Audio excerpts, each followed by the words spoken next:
Fellas, AC here. Welcome to another review.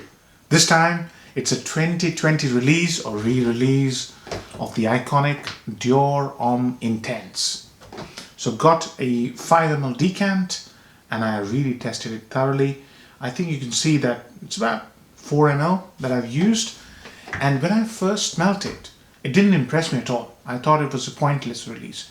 But after wearing it through 3 seasons, almost winter now, I can tell you that there's a point to this release. It's not a pointless release, and I've already reviewed this, which is the iconic 2011, I believe, or 2014, can't remember exactly, Dior Homme Intense. There's a full review available on my channel. You can check it out. Now, let's talk about the 2020 release. I think the parfumeur is the same, François Dimaschi. This doesn't look like a style though. So it could be somebody else doing the work and François Dimaschi getting the credit. Ooh, when I first sprayed, the similarities to Dior Homme Intense is uncanny. So it looks like a pointless release, yeah? And it's more thinner, right? So I did a few tests when I sprayed it on the other hand, and I did a side-by-side test. And every time, this was completely dominating the 2020 release. So I thought I'll do a separate review. Just, not spray that at all and do a review. And then that's when it started making sense to me. So, it smells like, okay, the texture is different. The texture is like a shrink wrap, yeah? Dior Homme Intense has a dense structure, and it's more leathery, slightly chewy kind of a orris root and woody floral facet, right? It's slightly chewy, more powdery as well. This one, the texture is very thin, but the more you wear it, the more you like it. I really enjoy it. Why? Because when you first spray it, it doesn't change a lot, doesn't evolve a lot. You get a lot of things in that thin texture. You get this iris, which is less lipsticky, but still that makeup box kind of a smell, which is what makes Dior Homme line so unique and so attractive. And on the other hand, a lot of people didn't really like that lipsticky vibe. That lipsticky vibe is still there, but much toned down. Yeah, there's a lot of sweetness here, but not like sugary sweet. But there's a little airy, woody sweetness about it. More woody, but there's this sweetness which lurks, and it's kind of sweetness you would get in a chocolate bar. There's more chocolate, and you get that chocolate when you smell it in segregation, not along with the vintage version. There's a distinct chocolate note. When I say distinct, it doesn't mean it stands out. What it means is you can actually perceive it. It's quite obvious, along with the makeup vibe. Yeah, and the fragrance is more airy, woody. It's very airy, right? And the fragrance also has this floral heart. So there's iris, but there's this nondescript floral aspect, which becomes even more obvious in its middle stages. And I've got a dry down here. And the dry down has less sweetness, more green iris, like carrot-like smell with more nondescript woodiness to it. And slight hint of leather, very slight hint. The leather is sometimes very obvious on your skin, and sometimes it isn't. So that's the journey of the fragrance. The fragrance smells like a modern reincarnation of a modern fragrance. So think about it this way. I think the only reason they're re-releasing Dior Homme line is because of cost cutting. So the texture is different. The smell and the materials are even more synthetic. This is a synthetic composition, but it smells absolutely marvelous. This one, slightly more synthetic, but absolutely brilliant. They've done a beautiful job here. It's much better than the Dior Homme release in 2020 summer, which was really not impressive at all. I was not impressed. So it's forgettable release. But this one, it's quite nice. I enjoyed it. So pros and cons. Number one pro. This is sort of a modern, synthetic, cheap twist. It doesn't smell cheap. 100% doesn't smell cheap. But it's a cheap twist. If somebody gave you raw materials, which are all synthetic, slightly on a budget side, and reduced sort of more nuanced Dior Homme Intense, this is what you would come up with, but masterfully blended. And I've seen this as a trend. If you remember, last year I reviewed Eau Sauvage Parfum 2017. And I thought that Eau Sauvage Parfum 2017 was in some respects even better than the 2012, which is what I love. So Dior are successfully sort of re-engineering their established products, and they're making it smell quite nice. Quite nice. I really enjoy this. But I didn't enjoy it when I was wearing in conjunction with this. Yeah, it was not fun.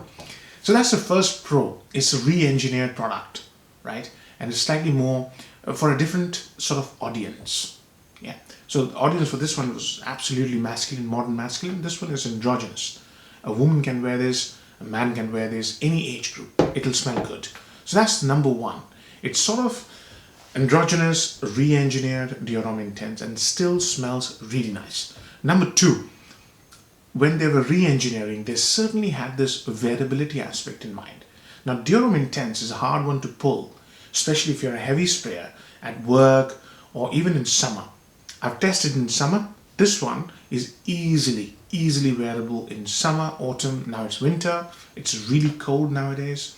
I'm wearing a t-shirt because we got central heating on at full blast, and easily you can wear this to an interview, office, date, anything, you know, leisure, t-shirt and jeans, anything. It's very wearable.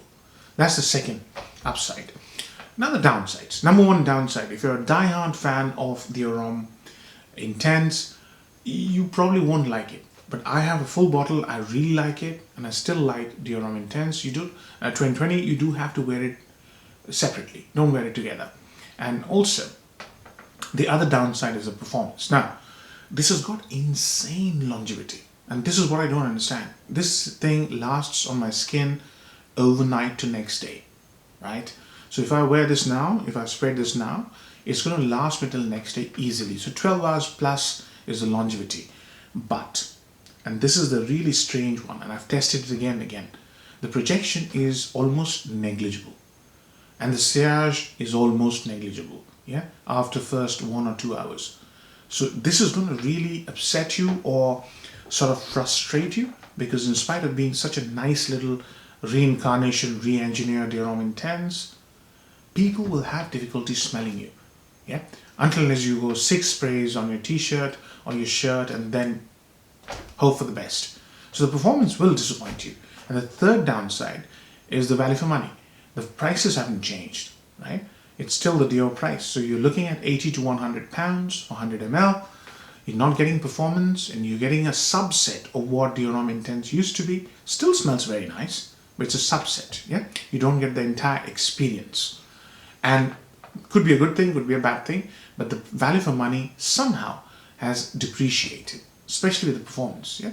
So you will have a reduced satisfaction, yeah? Even if you're not a fan of Dior Homme Intense, you still find this fragrance to be more nuanced, more sort of chiseled away, yeah? So it's a subset of what it used to be, and not a huge amount of change. And that's the fourth one. That's the fourth downside. That is, people might see this as a pointless release. There's not much of a difference. Apart from the chocolate note, and apart from that really tweaked up iris note, which is less lipsticky, more makeup-y, lipsticky kind of a generic sort of note. So there's not much of a change, yeah? So it could seem as a pointless release. Those are the 4 downsides. Seasons, versatile. I would wear this in any season, the new one. Any season, not a problem. It's very, as I said, very thin texture. I would wear this easily in any season. So that's the wearability aspect. Now, age groups. As I said, not a problem with age, not a problem with sexes. Both sexes can wear it easily. Yeah. Occasions. As I said, any occasion fits the bill, not an issue. Compliment factor. If people smell this, you will be complimented. It smells rather nice.